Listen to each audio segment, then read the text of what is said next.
So we installed something pretty cool here on the IKEA Jerker desk, and it is a biometric safe. It's actually installed right over here on a Jerker swing arm.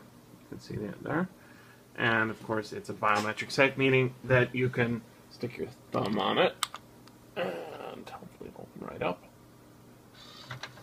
And it did. Right, there's stuff in there. And then we'll close this up by pressing. And it's closed. And on top, we're using it as a printer shelf. There's a printer. And you can see underneath it's installed actually flush. And I think that's pretty damn cool. Don't you think?